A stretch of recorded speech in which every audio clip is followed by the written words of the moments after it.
Hey guys, welcome back to my channel.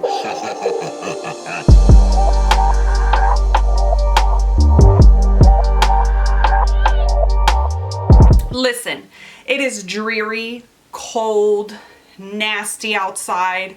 I'm like lethargic, I'm cold. All I want to do is lay down on the couch and do nothing. But it's okay because I got my Pam Beasley sweatshirt on, my beanie, and my peach flavored green tea, hot of course.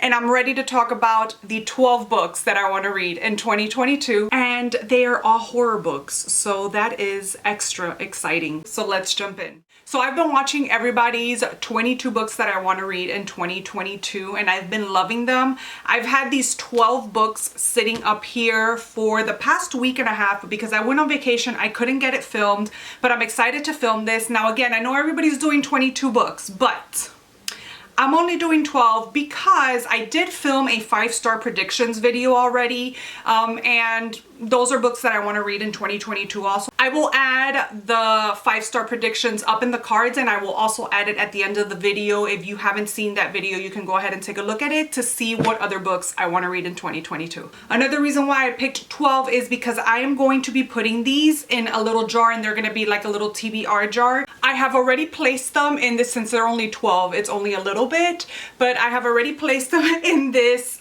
used up Friday the 13th candle jar, which still has a candle in there. It's just like all burnt out. So my papers are going to be smelling delicious when I fish them out of here.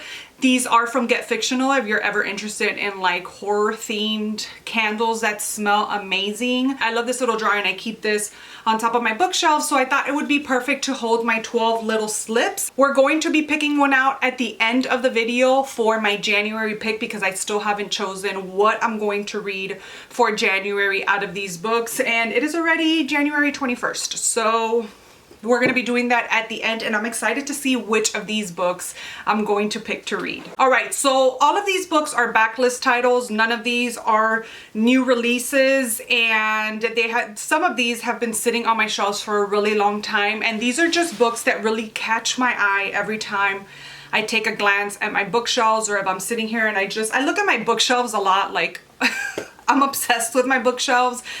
So I don't just look at them when I'm necessarily trying to pick out something to read. I look at them all the time, and these are always screaming out to me, and like they're holding their hands out like pick me, and you know, so here I am picking them for 2022. The first one has not been sitting on my shelves for a really long time. I actually got this book in December as a gift from my friend Eleni. So if you haven't seen my December book haul, my Christmas book haul, and my Barnes & Noble book haul, I will link it up above. But here it is, Gilded Needles by Michael McDowell. I was really interested in it because of the cover, and my friend Joanne talked about it on her Instagram, and there were a few buzzwords in there that I really can't remember right now what they were. So this follows a group of women criminals in New York, and basically 3 of them have been incarcerated, and one of them wants revenge, and the story ensues from there. I don't want to know too much about this because, again, you guys know that I love going into my books blind. So I'm trying to like skim over the synopsis to do this video and give you a little context on what these books are about. But I try not to read too much. The less that I know, the better. Another book that has been on my shelves for a really long time, and I even have an e-arc of it through NetGalley that I still have not read, and I think this book came out 2 or 3 years ago. It is One by One by D.W. Gillespie. I think this is more of like a thriller, like a horror-y thriller. This has to do with a family that moves into this house, and one of the girls, I don't know if they have multiple girls or daughters or what, but basically one of the kids goes exploring and finds a diary from this girl that used to live there with a lot of dark secrets from the past family. So it sounds super intriguing and mysterious, and again, this is just one that has been staring at me for such a long time, and I love this cover so much. The next one is also from Flame Tree Press. This is actually an arc that they sent me, I think it was last year. It is Vintage Crime. Now this whole book is a collection of short stories that are written by the Crime Writers Association, and it's all about crime. So it is very intriguing, plus this cover and the fact that it says vintage. I am dying to jump into this one and read this. I think one of the reasons why I did not go and pull it off of my shelves earlier was because it is short stories, and I'm just starting to warm up to short story collections more and more just recently, because if you would have asked me last year or the year before that or the year before that, I would have told you that I despise short story collections, but I've been reading them a little bit more lately, so I'm hoping that 2022 is the year to finally pick up vintage crime. I don't know why that came out like that. Let's drink some tea.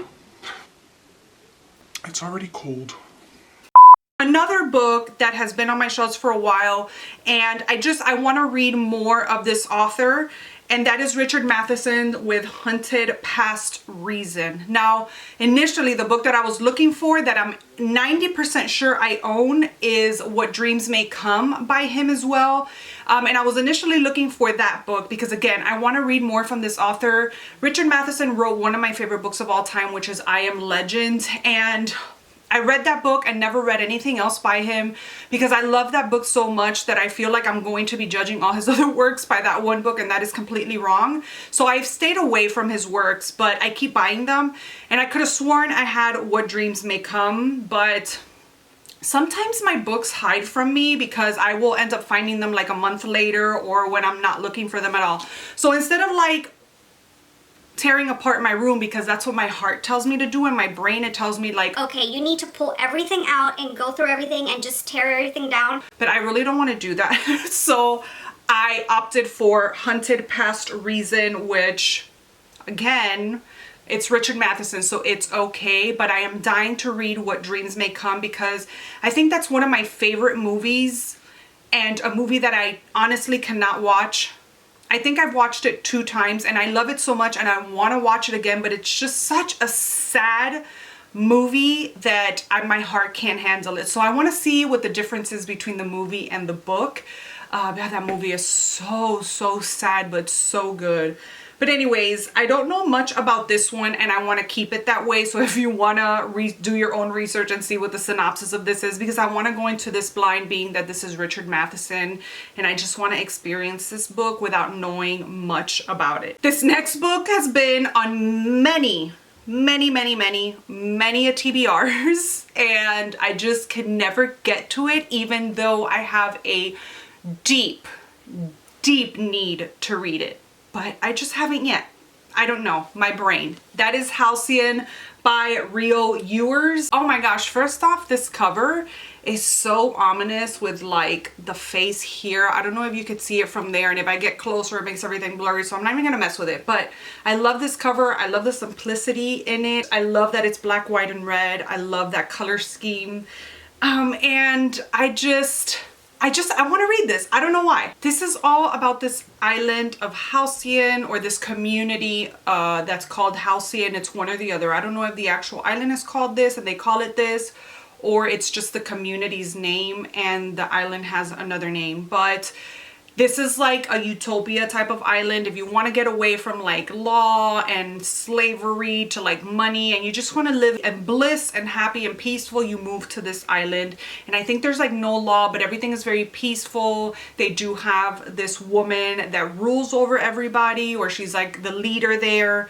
And so this man decides to move him and his family into this island. But of course, as usual, there's something more sinister going on underneath it all, and he somehow gets wrapped up in this whole like secret part of this island. I mean, that just has all the buzzwords for me. I love everything that this book has in the synopsis, so I'm hoping to read it, but I'm hoping to save this one more for the summertime because of the island vibes that I'm getting from it, and I just like to read these types of books more towards the summer. So if I do pull this book out, this is the only exception that I'm going to be making. If I pull this book out and I'm not in the right season, I will put it back in, or I will pick another book and then put this one back in, because there's just certain books that I'm set to reading in certain months, and this is just one for summer. The Beauty is one that I really want to read by Aaliyah Whitley. I heard my friend Callie talk about this maybe last year or the year before that, and she just praises this book so much. I went ahead and bought it and never picked it up, but it just sounds so good that I needed to add it to this stack because I need to read it. I mean, it's a really short one as well, but this book is just so intriguing. This has to do with a group of men and boys, this like little society, and apparently I think all the women have died or something has happened to all the women, and it's just these men and these boys now, and they sit by the fire every night. I don't know if it's every night or every so often, just to recount the tale of what happened to these women. And then honestly, I don't know what else happens. That is all I've gathered from the synopsis or all that I wanted to read before going any forward. So I don't know much about this other than that. And I mean, that sounds like amazing to me. Plain Bad Heroines by Emily M. Danforth is just a book that I've been wanting to read forever. And my friend Tali bought it for me for Christmas. So I finally own it and I need to read it. I don't know much about this. I don't want to know anything about it. So I'm not even going to be skimming the synopsis. But this is a book that was very popular and a lot of people talked about. So I'm sure you can find information on this book somewhere else. I really want to go into this one blind. All I know is that I'm dying to read this. This is illustrated and I love the cover, but it's a chunker and I'm so happy to finally read this book in 2022. The Switch House is another one I want to read by Tim Mayer. This is a little short novel.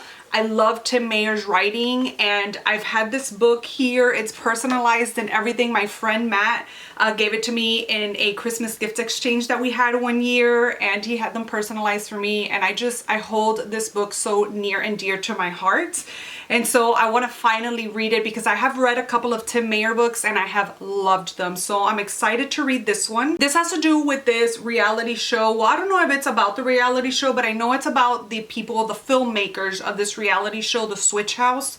And one time when they come back home after like months of filming, they come back home and something is just not right in their house. Like they could just feel it. It's not necessarily that anything has been moved or rearranged or anything, but they can just feel that the house is off. And then one of them starts having nightmares and the story goes from there. So I'm super intrigued by this. I mean, just the cover alone of this is just insane. And again, I'm going to say it one more time. I cannot wait to read this in 2022. Down to the last 4 books. We Need to Do Something by Max Booth III. I pre-ordered this and I still haven't read it. Here we are, and I still haven't read it. I know that there is a movie, I think, that goes to this, or like, I think it's a movie or a short film or something like that. Everybody raves about it, and I've had the opportunity to read it ever since it released, but here we are. I have no rhyme or reason as to why I haven't picked it up, and I think this is just one of those times where I know that I'm gonna love this book, like it's going to be the book, but my brain is sort of like pushing back and like saying, no, we're not gonna read this. I'm not gonna give you this satisfaction. You're not gonna have this kind of enjoyment in your life right now. We're gonna wait. And here we are. So really looking forward to this one as well. The Fun House by Dean Koontz. I think I'm going to be reading this next month because my friend Kelsey, I've talked about her on my channel before, but she is doing this whole like themed readathon for February that all encompasses fun houses, clowns, carnival horror, all that kind of like carnival-y kind of stuff. And so I had planned since last year to do a carnival horror themed reading vlog. And so I think it's the perfect time next month. She's pushing me to do this. She's motivating. Let's not say she's pushing me because she's really not doing anything other than taking out her content, but she's motivating me to finally get it done because I've been trying to do this theme vlog since summer of 2021 and I've just been pushing it off and pushing it off. I've had my stack ready to go full of carnival horror, and I even kept it separated from when we moved houses. I kept it separated from all of my other books so that they wouldn't get mixed up and I wouldn't forget which books I wanted to read. February is gonna be the month. Look out for that. I'm kind of nervous because usually 80% of the times when I do reading vlogs, I end up scrapping them, and I hope this doesn't happen. So being that I'm going to be reading all those kinds of books next month, I thought that would be the perfect time to also read Dean Koontz, The Fun House. The paper is still in here. If I just so happen to pick it for January, I'll just go ahead and repick again and put this one back in there. I might not even put this one in there since I know I'm gonna read it next month. I'm babbling. Gideon the Ninth. Finally, I'm going to read this. This has had my attention for such a long time. I've heard fantastic things about this, and I just need to read it. That's all I need to know. It says here, lesbian necromancers explore a haunted Gothic palace in space. I mean, say no more. Just say no more. I'm not even going to read the synopsis because I've just been going by that the whole entire time, but really looking forward to this one, you guys. And the last and final book that I finally want to read in 2022 is a book that I've been wanting to read forever. It's very intriguing to me, and this was actually one of my most anticipated releases one of these past years. I think it was 2020. Let me check. Actually 2019. This book came out in 2019, and I don't know why I haven't read it yet, but I really need to already, because like I said, I've just been very intrigued by this one. But I have also heard mixed reviews on it, more cons than pros when it comes to the book. A lot of people complain that it's a little bit like religious towards the end, which I don't have a problem with. So I think I'm really gonna like this one. Imaginary Friend by Stephen. I don't even want to try to butcher that name. Man, I don't know why I've been hesitating. This again was like a most anticipated release. It was a book that I was really excited for, but my brain rebelled against me again. And every time I went to buy the book, it was like $30, $40, and I'm like, why? So honestly, I didn't buy it until last year where there was like a really big sale and I was able to pick it up for like $10, and I was like, this is the time to buy it. So yeah, this is just another one I'm really excited about. I know that I've said I'm excited for all of these books over and over again, but I just really am. All right, so we're going to pick the book that I'm going to be reading for January, because you know my TBR is not overflowing at all. Like, it is fine. I can stick one more book in there. I cannot. But okay, picked one. Why am I so nervous? Vintage crime. Here we go. Here we go with the problems. Here we go with the problems. This one's vintage crime. So the only problem I see with this one is that this is short stories, and I would like to have a whole month. But hold on. Oh, it's only 8 stories, so I think I'll be able to do it. Okay, Vintage Crime is the book for January. I'm super excited to read this one and try and vlogging it. We'll see. I want to do single book vlogs for all of these books. I've said this before, but my vlogs are my least watched videos on my channel. So I'm thinking that maybe not a lot of people like watching reading vlogs. I'm thinking maybe if I keep it to one book and make my vlogs shorter, because I know they are kind of long, but I just like to talk about books, so I'm so sorry. But I'm thinking maybe if it's a single book vlog, it'll be a little better and maybe people will watch it more. I don't know, but that's just something that I've been thinking about doing, is vlogging all of these books and also my 5-star predictions. But again, they will be single book vlogs. So let me know if that's something that you might be interested in. So that's it, you guys. That is everything for this video. Let me know if you've read any of these books, your thoughts, spoiler free, please. Or if you would like to read any of these, maybe we can do a little buddy read whenever I get to that book. Let's chat books in the comment section down below. I hope you guys enjoyed this video. Thank you so much for watching, and I will see you guys in my next one. Bye.